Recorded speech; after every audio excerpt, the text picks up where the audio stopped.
Bonjour. Alors, démarrer une conversation en anglais, ça peut faire un peu peur, pas vrai? Eh bien, pas de panique. On va voir ensemble toutes les bases pour se lancer en toute confiance. Allez, on y va. Alors, on est prêt? Pour l'être, il faut bien commencer quelque part. Et la toute première brique de n'importe quelle discussion, c'est quoi? C'est la salutation, bien sûr. Ça paraît évident, mais c'est vraiment fondamental. En anglais comme en français d'ailleurs, on ne débarque pas comme ça sans dire bonjour. C'est vraiment la clé pour que l'échange démarre bien. Allez, passons à la pratique. Parce qu'il n'y a pas juste une seule façon de dire bonjour. Non, ça dépend du contexte, du moment de la journée. Voyons ça de plus près. En anglais, on est un peu plus précis qu'en français. Le matin, on dira toujours « good morning ». L'après-midi, ça devient « good afternoon » et le soir « good evening ». Attention, petite subtilité à bien retenir. Good night, ce n'est pas pour dire bonjour le soir. Non, on l'utilise seulement quand on part, juste avant d'aller dormir. Bon, après, il y a les grands classiques qui marchent tout le temps. Hello, c'est le bonjour passe-partout. Impossible de se tromper avec ça. Hi, c'est un peu plus décontracté, l'équivalent de notre salut. Et puis il y a hey, qui est encore plus familier, à réserver aux amis et à la famille. Savoir choisir le bon, ça montre tout de suite qu'on est à l'aise. Prenons un exemple concret. Au travail, on dirait Good morning, Mr. Dupont. Mais avec des amis, un Hi Luca ou même un What's up Alex sera beaucoup plus naturel. Tout est une question de contexte, et s'adapter, c'est vraiment la clé. Ok, on a dit bonjour. Quelle est l'étape suivante tout naturellement? Eh bien, on demande comment ça va.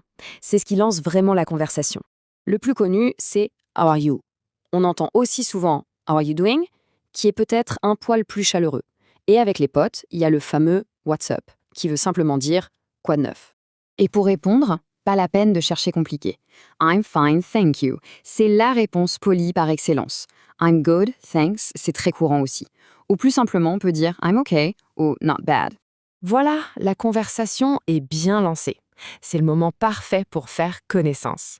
Et là arrive la question essentielle, what's your name? C'est ce qui va transformer un simple échange en une vraie rencontre. Pour répondre, il y a plusieurs options. La version la plus formelle, My name is Paul. Un peu plus directe, I am Paul. Mais honnêtement, à l'oral, on entendra presque toujours la contraction I'm Paul. Simple, court, efficace. Une fois qu'on connaît les prénoms, il y a la petite touche magique, dire Nice to meet you. Et si l'autre personne le dit en premier, on répond simplement Nice to meet you too. C'est ce petit détail qui fait une super première impression. Bon, toute bonne chose a une fin, alors voyons comment conclure cet échange aussi bien qu'on l'a commencé. Pour dire au revoir, il y a plein de possibilités. Le classique, goodbye. Plus court et amical, on a bye. On peut aussi être plus précis avec see you later pour dire à plus tard, see you tomorrow pour à demain, ou le très sympa take care qui veut dire prends soin de toi. Allez, maintenant on assemble toutes les pièces du puzzle. Regardons à quoi ressemble une conversation complète pour voir comment tout ça s'enchaîne de façon fluide et naturelle. Imaginons une scène avec Paul et Marie. Paul commence, de manière très simple et universelle, avec un hello. Marie répond avec un hi amical et vous voyez, elle n'attend pas, elle enchaîne directement avec how are you? C'est parfait pour garder le rythme. Paul répond poliment I'm fine, thank you. Et remarquez le détail qui tue, il renvoie la question avec and you. C'est le secret pour que la conversation ne s'arrête pas net. Marie répond I'm good et hop, elle prend l'initiative et passe à l'étape suivante en demandant what's your name? Paul se présente et ajoute tout de suite la formule de politesse qui va bien. Nice to meet you. L'échange devient tout de suite plus chaleureux. Marie lui retourne la politesse avec Nice to meet you too et elle commence déjà à préparer la sortie avec un sympathique See you later. Et Paul conclut avec un simple bye. Voilà.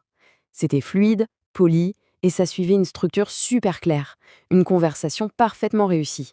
Donc, pour résumer, si on devait retenir 5 règles d'or, ce serait celle-là. 1. On salue, toujours. 2. On choisit la bonne salutation selon le contexte. 3. On demande comment ça va. 4. On répond avec politesse. Et 5. On pense à dire au revoir avant de filer. Avec ça, on a la structure parfaite pour démarrer. Et maintenant, la balle est dans votre camp. Avec ces bases solides, on est vraiment prêt à se jeter à l'eau. Alors plus d'excuses, il faut oser cette première conversation en anglais. On verra que c'est bien plus facile que ça en a l'air. Abonne-toi à Easy English FR pour ne pas rater les prochaines leçons.